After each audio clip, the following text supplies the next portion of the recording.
সবাইকে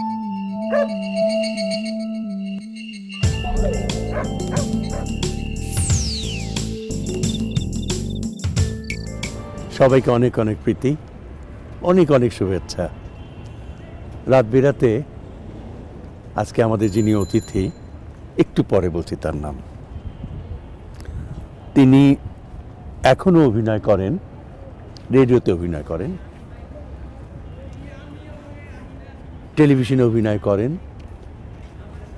চলচ্চিত্রে অভিনয় করেন, নাটকে অভিনয় করেন এবং যাত্রা শিল্পে শুরু করেছিলেন।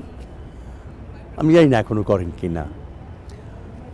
যদি বলি একটু এগিয়ে গিয়ে চিত্র পরিচালনা করেছেন, আর একটু এগিয়ে যদি বলি অনেকগুলো ছবির প্রযোজক। আর আমি জানি একটা কথা বলার সঙ্গে সঙ্গে বলবেন যে এত কথা বলতে হয় তার সম্পর্কে। হ্যাঁ, ফোক সম্রাজ্ঞী রূপবান কন্যা সুজাতা। অনেক ধন্যবাদ যে আপনি আসতে রাজি হয়েছেন শেষ পর্যন্ত আমাদের সঙ্গে। আপনাকে খুব ধন্যবাদ আসাদ ভাই, আমার খুব ভালো লাগছে যে আপনার সাথে বসে দুটো কথা বলতে পারবো বা বলছি। হ্যাঁ, আমার ভালো লাগার তো 1000 কারণ আছে, তার মধ্যে একটা হচ্ছে বলে ফেলি। বলেন। আপনার তর্পণ ছায়া ছবিটি অনেকগুলো পুরস্কার পেয়েছিল, জাতীয় পুরস্কার। অর্পণ, তর্পণ না অর্পণ? অর্পণ। অর্পণটা পাই নাই, পুরস্কার পাই নাই আসাদ ভাই। না না, জাতীয় পুরস্কার বলতে আপনার ছবি হিসেবে বা না, অর্পণটা পাই নাই। অর্পণটা আমি একটা চেষ্টা করেছিলাম তখন 80-র পরে, একটু আমাদের ফিল্মে একটু দুরবস্থা চলছিল। তখন আমি চিন্তা করলাম যে আমরা যদি একটা সুস্থ ছবি করি আর কি, যে কোনো একজনকে তো এগিয়ে আসতেই হয়, তো যদি করি তাহলে হয়তো একটু মানসিক রিলিফটা আমরা পাবো। কারণ আমরা তো ওতপ্রোতভাবে চলচ্চিত্রের সাথে যোগ আর কি অনেক আগের থেকে। তো যখন দুরবস্থা দেখলাম তার মনটা খুব খারাপ লাগলো। তা আমি আবার আজিম সাহেবকে বললাম যে আমি একটা ছবি করতে চাই, দেখি এই মুহূর্তে ছবিটা করলে কি অবস্থা হয়। কিন্তু ছবিটা অনেক প্রশংসা পেয়েছে, এটা সত্যি কথা। তো এইটাই আমার মনের আশা যে তখনকার সময় আমি একটা ছবি পরিচালনা করে বা প্রযোজনা করে যে আমি একটা সুনাম পেয়েছি। না, এটা আমি অনেকের কাছে শুনেছি, ওই জন্য আমি কথাটা, আমি ওই জন্য শিওর ছিলাম যে হয়তো অনেকগুলো পুরস্কার পেয়েছে। এটা অনেক অনেক ভালো ছবি হয়েছে আসাদ ভাই, এটা আমি হয়তো জোর গেলে বলতে পারি।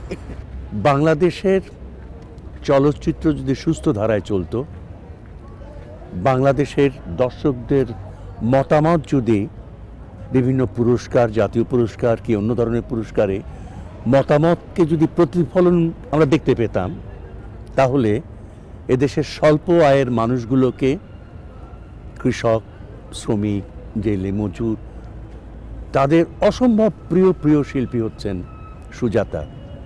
আমি এমনি বলছি না, প্রায় 300-র মতো ছবিতে নায়িকা ছিলেন তিনি। 300-র মতো ছবি, সোজা ব্যাপার না। এবং তার মধ্যে 50টার বেশি ছবি হচ্ছে ফোক ছবি এবং সুপার হিট ছবি। সুজাতাকে দেখার জন্যে হোটেলে কীরকম ভিড় হতো বিভিন্ন শহরে যখন তিনি যেতেন, শুটিংয়ে যখন যেতেন, সেটা আমরা দেখেছি। ভাবা যায় রূপবান একটা ছায়াছবি যেটা মফস্বলের কোনো কোনো সিনেমা হলে 1 বছর পর্যন্ত চলেছে। এই সুজাতাই ডাকবাবুতে যখন অভিনয় করেন তখন কিন্তু অন্য মানুষ। এবার আপনি বলেন, ডাকবাবুর গল্পটি বলেন। আসাদ ভাই, তখন তো আমাদের বয়স অল্পই বলবো আর কি। তো আমার ফিল্মে আসাটা একটু বলি, আমার মায়ের এখানে অনেক আছে আর কি এখানে আসার। উনার ইচ্ছা ছিল আমরা 4 বোন, যে 4 বোনের মধ্যে যে কোনো একটা বোন যেন আমরা ফিল্মে আসি। তো সে আশাটা বোধহয় আমার মায়ের আমাকে দিয়ে হয়তো তার পূর্ণ হয়েছিল আর কি। তো আমরা যখন আমরা অভিনয় করতাম আগে, তখন আমাদের একটাই কিন্তু খালি আমি একা না, যারা তখন অভিনয় করতেন, যে একটাই সাধনা ছিল যে আমরা অভিনয়টা কিভাবে করব এবং কিভাবে এটাকে সফল করব। আমরা কিন্তু ওই টাকা পয়সার দিক তাকাতাম না আসাদ ভাই। তো ডাকবাবুটা একটা চরিত্র ছিল, একটা দুষ্টু মেয়ের চরিত্র। আর ডাকবাবু হচ্ছে আজিম সাহেব ছিলেন, উনি মানে পোস্ট ব্যাংক ছিলেন আর কি। তো আপনারা তো দেখেছেন অবশ্য ডাকবাবু, ওই দুষ্টুমি আর কি। যাক, রোলটা ভালো ছিল। আর হয়তো আমি ফুটিয়ে তুলতে পেরেছিলাম, না হলে বইটা সুপারহিট হলো কী করে। সেটা তো বটেই। হ্যাঁ, তো আমি যেটা জানতে চাচ্ছি, আজিম সাহেবের সঙ্গে তখনই আপনার মানে হ্যাঁ, পরিচয় ওই হয়েছে না টাইমে এর আগে না? না, প্রথম ছবি ডাকবাবু আর কি। আচ্ছা। তারপরে আজিম সাহেবের সঙ্গে তো আপনারা ঘর মানে চলচ্চিত্রের জুটি না, জীবনের সঙ্গেও জুটি হয়ে গেল। অনেক ছবি করেছি আজিম সাহেবের সাথে, রাজ্জাকের সাথে অনেক ছবি আমি না, করেছি। আপনি তো প্রায় প্রত্যেকজন না প্রতিটি নায়কের সঙ্গে আপনি অভিনয় করেছেন, আমি যদি ভুল না করে থাকি। না, ফোক ছবি ছিল, মান্নান সাহেব, হ্যাঁ, বান্দা পায়ার। তখন মান্নান সাহেব ছিল, আর আজিম সাহেব এবং রাজ্জাক সাহেব তখন ওনারা বেশি করতেন ছবি আর কি, জনপ্রিয়তা বেশি ছিল। এই শেষের দিকে বুলবুল আহমেদ আর আলমগীরের সাথে আমার প্রোডাকশনে রাতের কলি করেছিল। দর্শকদের মনে থাকে এই মানসিকতা নিয়ে আপনারা অভিনয় করেছেন। এখনকার নায়িকারা কি তা করেন না? এখনকার নায়িকারাও বোধহয় তাই করতে চান। আমাদের সময় যে পরিবেশ পরিস্থিতি যেটা ছিল, সে পরিবেশ পরিস্থিতিটা এখন আমার মনে হয় নাই, এটা আনতে হবে। যেমন ধরেন আমাদের সময় যে রূপবানের পরিচালক সালাউদ্দিন সাহেব,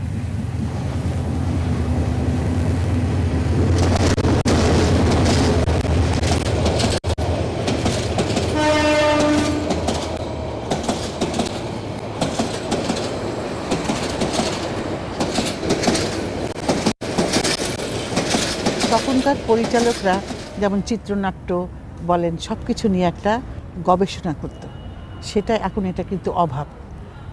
আর একটা হচ্ছে আমি যেটা ফিল করি আসাদ ভাই, যে আগে যে একটা চলচ্চিত্র যখন বানানো হতো তখন কিন্তু সমস্ত কিছু পরিচালকের নিয়ন্ত্রণে থাকতো। এখন কিন্তু সেই নিয়ন্ত্রণটা প্রডিউসারের হাতে চলে গেছে, পরিচালকের হাতে নাই, পরিচালকের হাতে নিয়ন্ত্রণটা নাই। যেমন শিল্পী চুজ করা, তারপরে ধরেন লোকেশন, এগুলো কিন্তু প্রডিউসার এখন করে। আগে কিন্তু আগে ধরেন আমরা যখন শুটিং করতাম তখন কিন্তু প্রডিউসার কিন্তু সেটা খুব কম আসতে, একদম কম আসতে।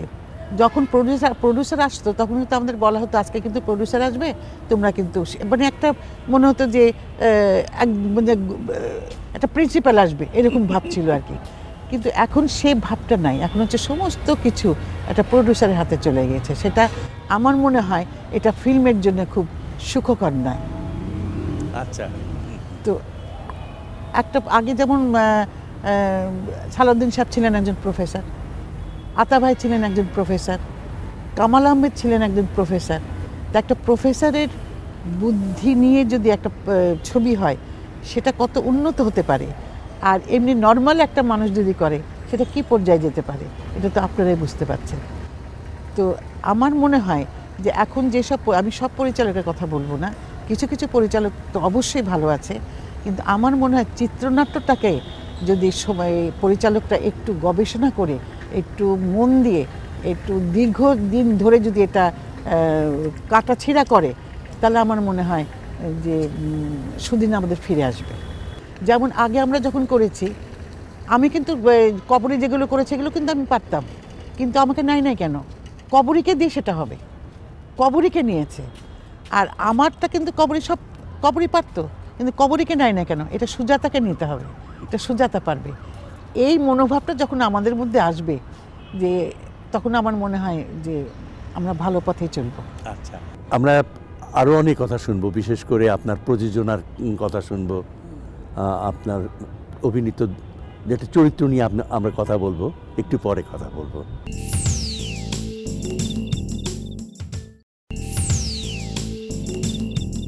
রূপবানের গল্প শুনবো এবার, তার আগে আবার রূপবান কন্যার গল্পটা শুনি একটু। রূপবান কন্যার গল্প মানে আপনার গল্প। কুষ্টিয়া আমার জন্ম, শহরে জমিদার ফ্যামিলির মেয়ে। আমি ভাই বোনদের মধ্যে সবচেয়ে ছোট। তো আমার একটু আগে বলেছিলাম আমার মার খুব ইচ্ছা ছিল, সেটা মার ইচ্ছাটা হয়েছিল একটা কারণে, সুচিত্রা উত্তমের ছবি দেখে। মা আবার খুব ছবি দেখতেন, আর তখন তো রোববারে ছবি কিন্তু চেঞ্জ করতো আর কি, প্রতি রোববারের ছবি চেঞ্জ হতো। তো এমন কোনো ছবি নাই যে সুচিত্রা উত্তমের ছবি যে মা দেখবে না। তো আমি ছোট ছিলাম, আমার বোন ইমিডিয়েট বড় বোন ছোট ছিল, তা আমাদের সাথে করে নিয়ে যেত। আর তখন মানে ছবি দেখা মানে একটা ঈদের মতন আসাদ ভাই। এখন তো সিনেমা তো মানে টিপ দিলেই 10টা ছবি বেরিয়ে যায়। যাই হোক, তো আমার মার খুব ইচ্ছা ছিল সেই কুষ্টিয়াতে আমি কুষ্টিয়ার নাচ করতাম, কুষ্টিয়ার নাটক করতাম। তারপরে ঢাকায় আসি, ঢাকায় 62-তে একটা কিন্তু রাইট হয়েছিল। তখন মা কলকাতায় না গিয়ে আমাদেরকে নিয়ে ঢাকায় চলে আসে। ওই একটা কারণ যে মেয়েকে, যে কোনো একটা মেয়ে যেন ফিল্মে ঢোকে। তো আমার কপাল ভালো যে আমি ফিল্মে আসলাম। এই আমজাদ হোসেন যে পরিচালক, তার একটা নাটক করতে করতে তখন ওই সালাউদ্দিন মামার সাথে আমার পরিচয়। হ্যাঁ, ওটা তো অনেক করেছি, কিন্তু আমজাদ ভাই যখন সালাউদ্দিন সাহেব ধারাপাতের জন্য মেয়ে খুঁজছিলেন, তখন আমজাদ ভাই বলে যে আমার এখানে একটা মেয়ে আছে। তখন মায়ামৃগ করছিলাম আর কি নাটক। আমার এখানে মেয়ে আছে একটা, আপনি দেখতে পারেন, নাম হচ্ছে তন্দ্রা। এই তখন সালাউদ্দিন সাহেব আমাকে দেখে মানে পছন্দ করে তার বইয়ের, হাসান ভাইয়ের সাথে বিপরীতে আর কি। তারপরে রূপবান আসে, তারপরে রূপবান করি। আমার বড় ভাই অভিনয় করতেন, তারপরে মেজো ভাই বাঁশি বাজাতেন, তারপরে ছোট ভাই তবলা বাজাতেন। আমাদের একটা সাংস্কৃতিক বড়ই ছিল একটা। হ্যাঁ হ্যাঁ, আমাদের ফ্যামিলিটা। তো অভিনয়টা আমি খুব ভালোভাবে নিয়েছিলাম মনের মধ্যে যে অভিনয় করতে হবে আমাকে, এবং মা আমাকে সে মাথার মধ্যে এটা ঢুকিয়ে দিয়েছিলেন আর কি, অভিনয়টা তোমাকে জানতে হবে, অভিনয় তোমাকে করতে হবে। তো সেই জন্য আমি ভয়টা পাইনি। প্রথম দিন ক্যামেরার সামনে দাঁড়াতে ভয় পেয়েছিলাম, কিন্তু রূপবান করাতে ভয় পাইনি। তা আমি খালি সালাউদ্দিন মামারে বললাম যে মামা, আমি যে ক্যারেক্টারটা দিলেন এটা তো অল থ্রু, রূপবান তো একেবারে প্রথম থেকে আরম্ভ করে শেষ পর্যন্ত, আমি কি এটা নিভাতে পারবো? বললো যে কেন পারবা না, আর আমি তো একদিনে তো সব নিব না, তুমি অল্প অল্প করে নেবো, তুমি পারবা। আমরা ফেঞ্চগঞ্জ গেলাম, যাওয়ার পর দেখা গেল ক্যামেরা নষ্ট। ক্যামেরা নষ্ট কি হবে, তখন তো এখন এত যে ট্রান্সপোর্ট আসা যাওয়া এটা তো ছিল না, কমিউনিকেশনটা খুব এত ভালো ছিল না। আমাদের ওখানে প্রায় 15 দিন বসে থাকতে একদম বসা ছিলাম, খাওয়া ঘুম আর ঘুরে বেড়ানো। তারপরে ক্যামেরা আসলো, ক্যামেরা আসার পর আমরা যখন প্রথম শটটা আমরা মামা নেয় আর কি, যে 12 দিনের বাচ্চা নিয়ে আমি জঙ্গলে ঘুরছি আর কি। তো আমি জঙ্গলের মধ্যে ঢুকতে হবে, তখন আর কি সামাদ ভাই ক্যামেরাম্যান ছিলেন, আপনি হয়তো চেনেন ভালো করে। উনি কিছু দূর যাওয়ার পর বলছে, এই সবাই একটু থামো। তার মানে যে আমরা থামলাম, কি ব্যাপার? তখন বললো কি না, এখানে না এই কিছুক্ষণ আগে মনে হয় বাঘ ছিল, বাঘের একটা গন্ধ পাওয়া যায়। আমরা অনেক গভীরে ছিলাম, কিন্তু আসাদ ভাই যেতাম জঙ্গলে। আচ্ছা, হ্যাঁ, অনেক গভীরে জঙ্গলে যেতাম। মানে এমন হয়েছে কি যে আমাকে জঙ্গলে ঢুকিয়ে দিয়ে গাছের ডাল কেটে সূর্য আনতে হয়েছে, এরকম ঘন অরণ্য। এবং ওখানে আবার জোকও ছিল এবং সাপও ছিল। মানে অনেক কষ্ট করে, ভয় ছিল, ভীতি ছিল, তারপরেও আমরা সেখানে কাজ করে আসছি আর কি। বেশ কয়েকটা গানের কথা মনে পড়ছে, যেটা একটু বিবেকের গানের মতো একটা ছিল। যেমন ধরেন ওই যে রহিম বাদশাকে যখন তাজেল ক্যাপচার করবে আর কি, এই রূপবান যখন দেখলো, তখন একটা গান ছিল, দুঃখ যে মনের মাঝে হানিল আমার। সব গানগুলো নিন আহমেদের গাওয়া। আর সুরকার তো আমাদের সত্য সাহা। আশ্চর্য ব্যাপার, এত আধুনিক সুরকার বাংলা সুরের। হ্যাঁ, একদম একদম। মানে এই গানগুলো শুনলে আমার মনে হয় না যে কেউ বলবে না, কোনো একটা লোক না, কারণ কোনো মেয়ে বলবে না আমার গানটা ভালো লাগে না। সবারই ভালো লাগবে, সবারই ভালো লাগে। এবং এখনও ওই গানটা, ওই যে কিসের বাদ্য বাজে দাইমা, এইটা কিন্তু এখনো গাওয়া হয়, ভুলান না, আসলে ভুলান না। তবে আমি নিজেকে ভাগ্যবতী মনে করব যে এই রূপবানটা আমি করতে পেরেছি।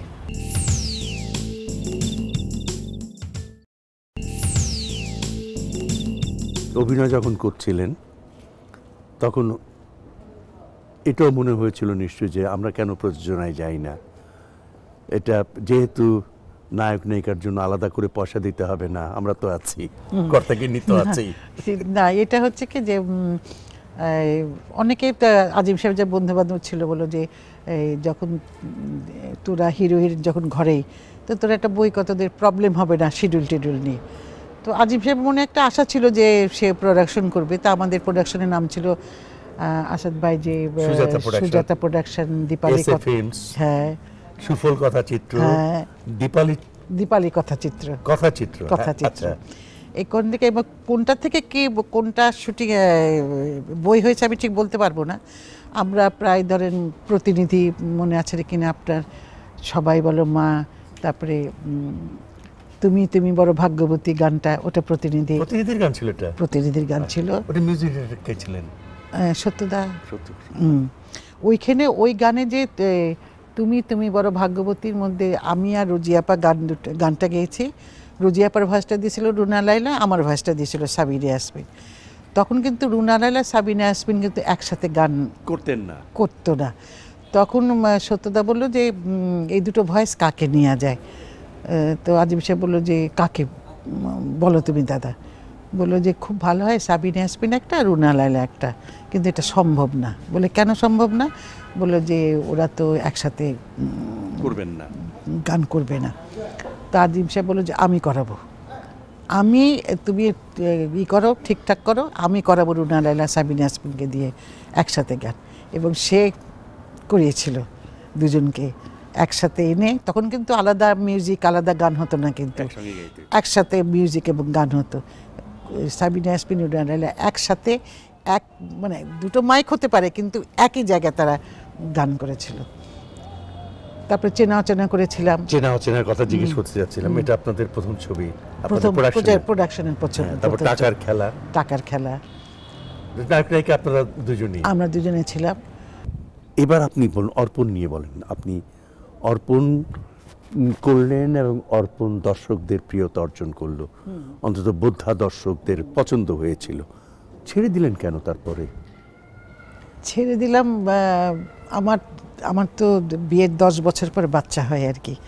আচ্ছা। তো 10 বছর বাচ্চা হওয়ার পর তো আমার ছেলে আসার পর আমি তখন অনেকদিন আমি কোনো কাজ করি নাই আর কি। হ্যাঁ, অনেকদিন কাজ করি নাই। তারপরে ও একটু বড় হওয়ার পর তারপরে আস্তে আস্তে আবার শুরু করি আর কি। অনেক ক্ষেত্রে অভিনয় করলেন, এখনো আপনি টেলিভিশনে করছেন, মঞ্চে বোধহয় এখনো যান? এখনো ডাকলে যান। চলচ্চিত্র তো আছেই, এখন কেন পরিচালনায় যাচ্ছেন না? ফিল্মের সে পরিবেশটা নাই আসাদ ভাই, যে আমি একটা কি যাব। আর এখন তো আমার হাজবেন্ড নাই, কারণ পুরা রিস্কটা আমার উপরে চলে আসে আর কি। তো এই রিস্কটা নিতে আমি একটু সাহস কম পাই। আর এমন কেউ যে এগিয়ে আসে না যে আমাকে একটু সাহস দিয়ে একটু করানোর। এটা আমি এখন কি নিয়ে ব্যস্ত আছেন? আমি এখন বিটিভিতে একটা জব করি, প্রিভিউ কমিটিতে আছি সদস্য। তারপরে নাটক করি, সিরিয়াল করি। কোন সিরিয়ালে আছেন এখন? আমি হাতে আছে 2-3টা সিরিয়াল আসবে। এবার আপনি আপনার পরিবারের কথাই বরং শুনি, আজিম সাহেবের গল্প শুনি একটুখানি। আজিম সাহেব তো একটু মন খোলা লোক ছিলেন এবং খুব দিল দরিয়ার ছিল, আড্ডাবাজ। মানে আমার বাসায় তখন এমন একটা দিন ছিল না যে 2-4 জন বেশি। হ্যাঁ, এবং আসাদ ভাই মানে এখনকার মানুষ বুঝবে কিনা বা এটা বিশ্বাস করবেন কিনা, আমাকে কোনো সময় মাসের মধ্যে বেশ কিছুদিন ভাতের হাঁড়ি 2 জন মিলে নামাতে হতো। এত, যেমন ধরেন কেউ ভিসিআর, তো তখন আমার বাসা তখন 3 নাম্বার আর কি, 3 নাম্বার আমার বাসা ভিসিআর। সমস্ত লোকজন কিন্তু আমার বাসায় যেত এই সকাল থেকে রাত 12টা পর্যন্ত। ছবি চলছে এবং খাওয়া চলছে এবং সব কিছু চলছে, এত অবস্থা। তারপর ছেলে হলো, তো ছেলে তারপর কি করলাম একটু ছেলের গল্প শুনি এখন। ছেলে তো আর কি, ছেলে হলো। ছেলেকে আমি ফিল্মে নামানোর চেষ্টা করেছিলাম, আমি আর আজিম সাহেব, কিন্তু তখন বললাম না, ফিল্মের খুব দুরবস্থা। তখন আর তাকে আনার সাহস পেলাম না। তারপরে আজিম সাহেব মারা গেলেন, আমি একটা বিরাট চরম দুর্ভোগের মধ্যে চলে আসলাম। তো এখন ইচ্ছা আছে যে বড় নাতিটাকে যদি একটু পারি ফিল্মে, যদি ফিল্মের অবস্থা ভালো আসে তাহলে হয়তো তাকে নামাবো আর কি, এই আর আশা। আপনার নাতি কজন? আমার 2 নাতি, একটা ক্লাস 3-তে পড়ে আর একটা এটা ও লেভেল দিবে আর কি। বন্ধু হিসেবে তো ভালো নিশ্চয়ই তারা? অনেক, আমাকে বন্ধু মানে কি, আমাকে অনেক অনেক অনেক আদর করে এবং অনেক খেয়াল রাখে নাতিরা। হ্যাঁ, বাহ। এবার দর্শকদের উদ্দেশ্যে কিছু বলেন। দর্শকদের আমি একটা কথাই বলবো যে আমরা আপনাদেরকে হারিয়ে ফেলেছি, আপনারা আমাদেরকে হারাবেন না। আপনার ছাড়া আমরা কিন্তু বাঁচতে পারবো না। আপনারা আমাদেরকে ভালোবাসুন, আমরা আপনাদের ভালোবাসবো। আপনারা সিনেমা হলে যান, অন্তত একজন করে যদি একটা করে সিনেমা দেখেন তাহলে অনেকজন সিনেমা দেখবে, আমরা ধন্য হব এবং আমরা বেঁচে যাব। রবীন্দ্রনাথের ভাষা বলা যায়, গর্বে যারা অন্ত তোমার সূর্যহারা অরণ্যের চেয়ে, ঠিক সেরকম অবস্থা। সেখান থেকে বেরিয়ে এসছেন সুজাতা। আমি এর আগে একটু ইশারা দিয়েছিলাম যে দেশের সাধারণ মানুষের অসম্ভব প্রিয় শিল্পী। জাতীয় পর্যায়ে কোনো পুরস্কার কি তিনি প্রত্যাশা করতে পারেন না, দাবি করতে পারেন না? এবং আমরা কি সম্মানটা করলাম। আমাদের এখানে অনেক সংগঠন আছে, সরকারি বেসরকারি, কত রকমের প্রতিষ্ঠান আছে, কত রকমের প্রচার মাধ্যমগুলো আছে। আগে একটা মাত্র টেলিভিশন, একটা মাত্র রেডিও স্টেশন, এখন কত চ্যানেল, কত কিছু, মিডিয়ার কত রকমের রবরবা। আমার মনে হয় এই দিকটি বোধহয় আমাদের আবার বিবেচনা করা উচিত। আমরা যদি আমাদের পূর্বসূরীদেরকে সম্মান করতে না পারি, পরবর্তী প্রজন্ম কোনোদিন সামনে এগোতে পারবে না। অন্তত এই স্বার্থটা চিন্তা করে আমার মনে হয় আমাদের একটু কর্মসূচি নেওয়া উচিত।